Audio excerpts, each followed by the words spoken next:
gabadha hadda arinteeda ay caalamka oo dhan noqotay waxaan leeyahay ma aha kaligeed waxa dhintay waa sax laakiin ilaahay subhanahu wa ta'ala xikmad buu ka leeyahay gabadhaas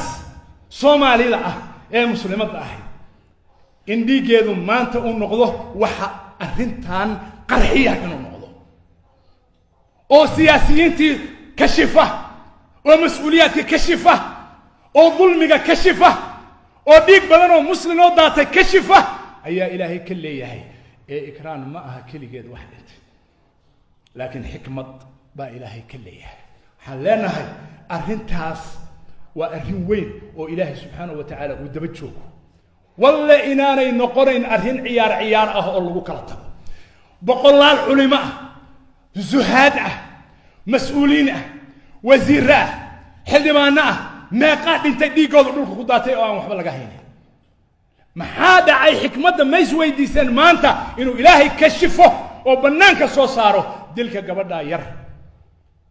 ee Soomaalida حكمة بقى ميسا وعلى ذي الحسوسينية إن يدعي زمن كي النبي عليه الصلاة والسلام لما الصحابة هو عيدنا أودري سي ابن ماجه صحيح سنن كيس صحيح القولي حسن حديث حسنة إن يبحين لمن قالها بيلدرين مركي يلدرين بانين مركي ورنك لوجو كاني لبنن با ورنك لوجو كانتي مركاسو مركو ورنك أركي أشهد أن لا إله إلا الله وأن محمد رسول الله نينا وكيس تاجي نبى كيس تاجي مركو ساسير نينكي كلا ورنكي بكوك حي ورنكي بكوك حي سوى لا إله إلا الله ويصون نقضه قصة مع النبي عليه الصلاة والسلام حكوا النبي عليه الصلاة والسلام ما واحد شيء يسوى لا إله إلا الله له مية شيء رسولك الله وكوك بهنا ورما واحد شيء يسوى لا إله إلا الله ير وصدق قصة أسامة أوكله رسولك الله دم بدافع إلهي يويديه وكان مسلم النبي عليه الصلاة والسلام كان مسلم ما وحدش يقول لا إله إلا الله ويريم يدش سيدي بعد نكي أيامك دي بود أنت ولا حبالي مركي لا حبالي أيها صباح دي واحد أركي ميت كيو بناكي حيث راهدن حبا بهال قضي وحبا قضي مر وكلا كو حبالين حباشي بي دheerayeen waa ku celiyeen subaxdii waxay arkeen isagoo banaanka yaal mar saddexaad ciidan bay dhigeen ilaaliyaha caaw oo dab halkan ka shita oo bal qabrigan waxa ka dhacaya fiiriya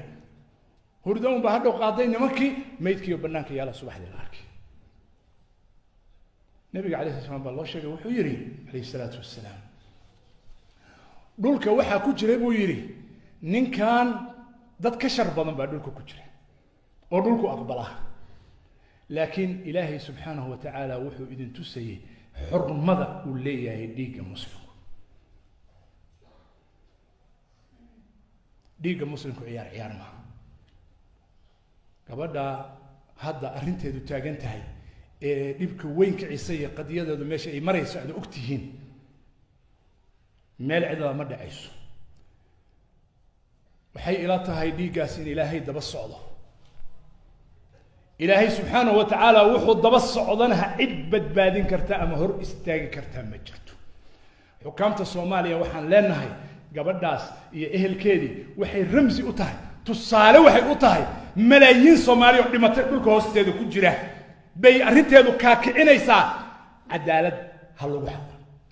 hal la taxqiiqiyo hal la baaro ciday ku cadaatana maxkamadeeda hal la marsiyo cid hor istaagtaa ay jirin cid hor istaagtaa ilaahay subhanahu wa ta'ala inay hor istaagayso ha ogaato waa cid ilaahay la dagaalamaysa cid hor istaagtaa dhiiga ikraan ma aha dhiiga gabar kaliya oo meesha ku dhimatay ma aha oo ma la weysan yahay haday dhimatana ilaahay uu naxariistay ma aha waa boqolaal kun oo Soomaaliya oo dhiigoodu maqan yahay bay ramsi u tahay bilowayna u tahay lacalla inay noqoto meesha qalbiga Soomaalidu ka soo noqon lahayd taasna waxaan leeyahay ilaahay subhanahu wa ta'ala gabadhaas iyo ehelkeed iyo dadkeeda ooynaya cadaalad ha u maamulo hana la baaro nabigu kaleey salaatu wassalaam markii laga shafaaco qaaday gabar reer Quraysh oo waxaday وقعنت إن لقى جويه ودتك ودت وجعلا أتجن وأسامة أتجن وحكويري أتشفع في حد من حدود الله أنت وجهي بدلي نبي عليه الصلاة والسلام ورما حد إلهي أياد دونيسا إن تكشف عقد وأظهر استكتو ساس درتد يكويري والله نبي عليه الصلاة والسلام كم أنا خصبانين إنه بعته لو سرقت فاطمة بنت محمد لقطعت يدها عدالة المسلم ساسو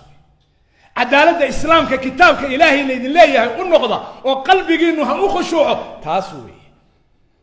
عدالة قفك وين مجرى قبل النبي محمد بقول كأنت تقول لها هذه ما أنت واحد الله حاشا لله إني حد لكن وتصالح سيد صومالي تروح ويش قال ديوها كوقوسه marka taasna fariintaas ayaan u dirayaa madaxda Soomaaliyeed waxaan leeyahay ilaahay ka baqa oo dhaxdiina islaaxiya nagana xishooda oo ilaahay ka xishooda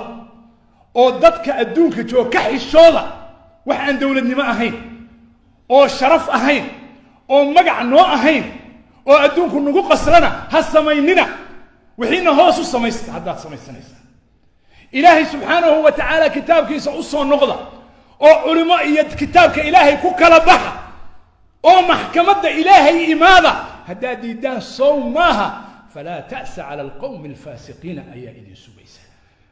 allahuma aciz alislaam walmuslimiin allahuma aciz alislaam walmuslimiin وأذل الشرك والمشركين ودمر أعداءك أعداء الدين اللهم إنا نسألك العافية في ديننا ودنيانا وأهلنا ومالنا اللهم استر عوراتنا وآمن روعاتنا اللهم احفظنا من بين أيدينا ومن خلفنا وعن أيماننا وعن شمائلنا ومن فوقنا ونعوذ بعظمتك أن نغتال من تحتنا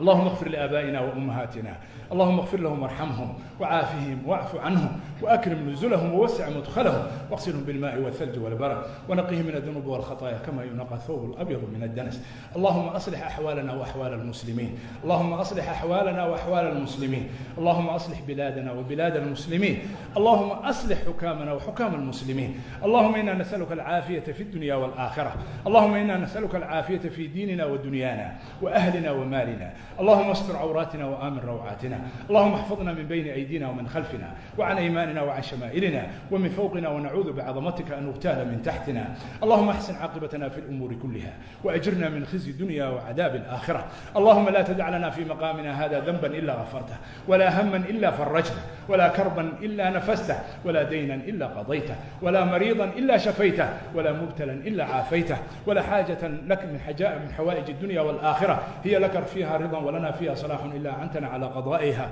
ويسرتها برحمتك يا أرحم الراحمين عباد الله إن الله يأمر بالعدل والإحسان وإيتاء ذي القربى وينهى عن الفحشاء والمنكر والبغي يعظكم لعلكم تذكرون وأقم الصلاة